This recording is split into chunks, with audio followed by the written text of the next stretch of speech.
Imagine a farming technique, well, a way of growing food, that researchers think might be over 9,000 years old. 9,000, that's almost unbelievable. It really is, stretching right back to the dawn of agriculture in Mesoamerica. Today, we're doing a deep dive into this incredible system. The Milpa. The Milpa, yeah. It's just such a testament to traditional agricultural ingenuity. Definitely. At its core, it's a really sophisticated polyculture. Yeah. Growing multiple crops together. Most people know the famous trio, maize, beans, and squash, the three sisters. Right, the three sisters. But it's like so much more than just sticking those three in the ground near each other, isn't it? Oh, absolutely. It feels more like nature's own design for intercropping, not just sharing space, but actually helping each other out, creating this whole web of benefits. That's a great way to put it. A web of benefits. And for this deep dive, we really want to focus on something critical. It's resilience, especially against drought. So if you're curious about sustainable food production or maybe just fascinated by these ingenious traditional methods, I think you'll find this really interesting. Yeah, we've been digging into a lot of research papers, reports, looking at the Milpa from all angles, ecological, historical, and how it's still relevant now. And our mission today really is to unpack the core principles behind that drought resilience. Why does it work so well, and why does this ancient system still matter so much? Okay, so let's get down to it. What makes the Milpa tick? What are those core components that give it this resilience? Well, there are several key things working together. First off, that three-sister synergy is absolutely fundamental. Okay. You've got the maize stalks acting as a natural pole, a trellis, for the beans to climb up. So they get sunlight. Exactly. It maximizes their light and space. Then the beans, they're legumes, so they do this amazing thing where they pull nitrogen right out of the air and fix it in the soil. So they're basically fertilizing the ground for themselves, but also for the maize and squash. Wow, okay. And the squash. Ugh, the squash. With those big, broad leaves, it spreads out and covers the ground. It's like a living mulch. A living mulch, I like that. Yeah, and that does a couple of things. It helps keep weeds down, weeds that would compete for water and nutrients. Right. And maybe even more importantly, it shades the soil, which dramatically reduces how much water evaporates straight off the surface. Makes sense. And what's really fascinating, studies show these kinds of intercropping systems often achieve what's called a land equivalent ratio, LER greater than 1. LER greater than 1. What does that actually mean for a farmer? Good question. It means basically that growing these crops together in a milpa often gives you more total yield from that same plot of land than if you planted each crop separately in its own monoculture plot. So more food from the same space. Exactly. It speaks volumes about the efficiency you get from biodiversity. And that efficiency includes how they use water, too. And I gather it's not just those three, right? Sure. A traditional milpa is usually more crowded than that. Oh, absolutely. The three sisters are kind of the anchor, but a real milpa is often buzzing with diversity. You'll find things like chili peppers, tomatoes, amaranth, different herbs, and sometimes even fruit trees or other woody plants mixed in. So a whole ecosystem in miniature. Pretty much. And that biodiversity is like built-in insurance. If, say, the maize struggles a bit with drought one year, maybe the chili or the amaranth still does well. Ah, okay. So it spreads the risk. Precisely. It's nature's risk diversification strategy.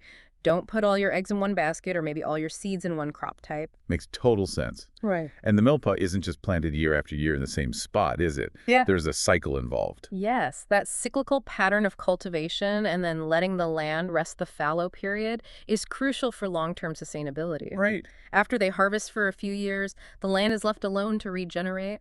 That fallow time lets the soil recover its fertility naturally, lets nutrients replenish. It's vital. Okay, so we've got this amazing plant teamwork, lots of different species, and this cycle of work and rest. Let's drill down now specifically on the drought resilience. How does it cope so well when the rains don't come? Right, there are several layers to this. Let's start with that biological complementarity we talked about, how the plants help each other. Okay. Research has shown that intercropping systems, like the milpa, are often more efficient with water, especially when water is limited compared to monocultures. It's like the plants, by growing together, create a microenvironment where they collectively make better use of the water that is available. That's fascinating. Almost like they cooperate on water usage. In a way, yes. Yeah. And it gets better. When you have trees or shrubs mixed in, which happens in many milpas, especially in drier areas, they help moderate the local climate even more. They provide shade, reduce wind speed near the ground, both of which cut down on evaporation, and their deeper roots can sometimes even help bring up moisture. So the plants above ground are actively managing the water situation. What about below ground, the roots and the soil itself? Great question. This leads us to genetic diversity. The traditional maize varieties, the land races used in milpas, are often quite different from modern commercial corn. Oh, so? While many of them have been selected over centuries, partly for drought tolerance, they often have much deeper root systems. Oh, so they can reach water further down. Exactly.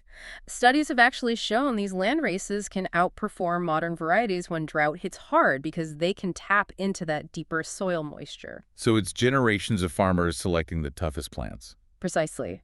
And it's not just one tough variety. Farmers often plant several different maize land races in the same field. Why do that? It's another layer of risk management.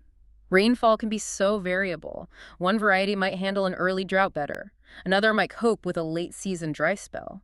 Planting several increases the odds that something will produce a decent harvest. Smart. Hedging their bets. Totally. Plus, they often include other crops that are just naturally more drought-hardy, like amaranth, or certain types of beans, like tepary beans. Okay, so diversity above ground, diversity in the main crop genetics.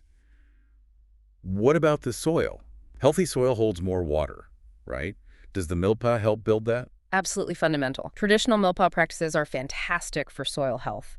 One key thing is incorporating crop residues, the stalks, the leaves, the vines left after harvest back into the soil. Instead of clearing it all away. Right. That organic matter decomposes and becomes part of the soil structure. It builds up soil organic carbon. And research going way back showed that for every 1% increase in organic carbon, the soil's water holding capacity can increase by like 3 to 5% by volume. Wow, that really adds up over time. It makes a huge difference in a drought. They're basically turning plant waste into a better sponge for water. Okay. What else helps the soil hold water? Well, many traditional milpas use minimal tillage. Less plowing means the soil structure stays more intact, which helps it absorb and hold water better. Less disturbance. Exactly. And remember that living mulch effect from the squash? Yeah, the ground cover. That shades the soil, reducing direct evaporation. Plus, think about the roots. You've got maize roots going deep, bean roots maybe shallower, squash roots spreading out. They explore different soil layers. So they're accessing water from different depths. More efficient water extraction overall. And studies have actually measured this. They've found traditional milpas often have better soil structure, let water soak in faster, and hold on to moisture longer compared to nearby monoculture fields. It really sounds like a whole system designed, or rather evolved, to capture and conserve every possible drop of water. It really does, and you can't separate that from the farmer's knowledge. The traditional knowledge aspect. Absolutely crucial. Indigenous farmers often have incredibly detailed knowledge passed down through generations. They know how to read the landscape, use natural indicators, maybe flowering times of certain plants, insect activity to judge the best time to plant based on likely rainfall. They understand the microclimates on their land, choosing which crops or varieties to plant in slightly wetter or drier spots.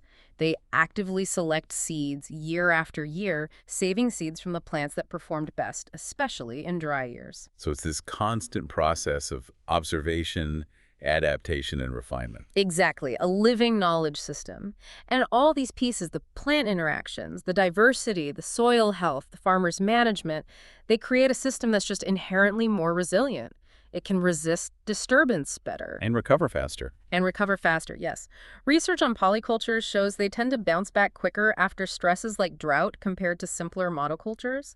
There's even evidence suggesting that during drought years, diversified milpas can sometimes yield significantly more, like 20 to 40% more than monoculture maize nearby. That's remarkable, not just surviving, but sometimes thriving relative to other systems under stress. Is there hard data backing this up from actual drought events? Yes, there's some really compelling field evidence. One study looked at Maya farmers in Guatemala after some major droughts. And it found that the farmers who maintained more diverse traditional milpas reported significantly lower crop losses, something like 15 to 30% less loss compared to neighbors who had shifted to simpler systems. That's a huge difference. when your livelihood depends on that harvest. A massive difference. Another study, this one in Mexico after a severe drought, actually measured the soil moisture. The traditional mill pots still had about 30% more moisture retained in the soil. Wow. And crucially, their yields were 40 to 60% higher than nearby conventional maize monocultures. 40 to 60%. Yeah. And other research has shown that the Three Sisters combo can produce the same amount of food energy, the same calories, using maybe 25 to 30% less irrigation water than monoculture corn. So much higher water use efficiency. So it's getting more crop per drop, essentially. Right? You could say that. And some physiological studies even looked at photosynthesis. They found that under drought stress that really hammered the monoculture maize, the plants in the Milpa polyculture were able to keep photosynthesizing much more effectively. They were just physiologically tougher in that mixed environment. The evidence really seems to stack up, but Yeah. we have to be realistic. We live in a time of accelerating climate change, right? Yeah. How is the Milpa holding up against these modern pressures? That is the critical challenge. Climate change is definitely intensifying droughts, making them more severe or unpredictable than maybe even the traditional knowledge was adapted for. Mm-hmm. And there are other pressures too. Economic policies often push farmers towards monocultures, for easier market access or subsidies. Right, the industrial model. Exactly. Sometimes there are issues with land access, meaning farmers can't leave land fallow for long enough, which undermines that natural regeneration process. So the rest cycle gets squeezed. It can, yeah. And sadly, in some communities, there's an erosion of that traditional ecological knowledge as younger people might move to cities or pursue other livelihoods. So the very foundations of the Milpa's resilience are facing new threats. Is it all doom and gloom, or are people adapting? No, not at all doom and gloom. There's actually a lot of exciting work happening around what some call neo-Milpa approaches. Neo-Milpa, what's that involve? It's about blending that deep traditional wisdom with modern agroecological insights. So maybe incorporating things like small-scale water harvesting techniques, Okay. or using improved crop varieties that have better drought tolerance, but crucially doing it in a way that maintains diversity, not replaces it. Integrating agroforestry principles more formally, using conservation agriculture techniques like no-till alongside the traditional practices. So enhancing the system, not replacing it. That's the idea, building on its strengths. There are even fascinating examples like the Milpa marcenia in some wetland areas, where farmers cleverly use the residual moisture left after the rainy season to grow crops during the dry period. It's all about adapting the core principles. It's really encouraging to hear about that innovation, respecting the old ways while adapting to new realities. And before we wrap up, it feels important to circle back to the fact that the Milpa isn't just about farming techniques. It's culture, isn't it? Oh, profoundly. You can't separate the Milpa from indigenous culture and identity in Mesoamerica. Maize, especially, often has deep spiritual significance. Mm-hmm. And the resilience of the system isn't just ecological, it's social too. It relies on traditions of sharing knowledge, saving, and exchanging seeds within the community, sometimes communal labor practices like tekio or gilagetsa. It's a socio-ecological system truly intertwined. That's a beautiful way to think about it. So to try and summarize for everyone listening, the Milpa's amazing ability to withstand drought isn't down to one single trick. No magic bullet. Right. It's this incredible combination of factors. The sheer biodiversity, the way different plants actually help each other, the system's ability to build healthy soil that acts like a sponge for water, and crucially, centuries of accumulated traditional knowledge and adaptive management by farmers. Exactly. It's just such a powerful example of how working with nature, understanding its patterns and synergies, can create food systems that are genuinely sustainable and resilient. And even if you listening aren't a farmer, the principles here, diversity, synergy, building health from the ground up, respecting local context, Right. these ideas have value everywhere, right? Especially as we face more environmental uncertainty. Absolutely. These are principles for resilience in any complex system, I think. So here's a final thought for you to chew on. In our world, facing more climate instability, more intense droughts, could looking back at ancient agricultural wisdom, like the knowledge packed into the Milpa system, actually hold some vital keys for our future food security? It's a powerful question. What other traditional systems around the world might hold similar kinds of untapped knowledge waiting for us to appreciate and maybe learn from? Something to think about.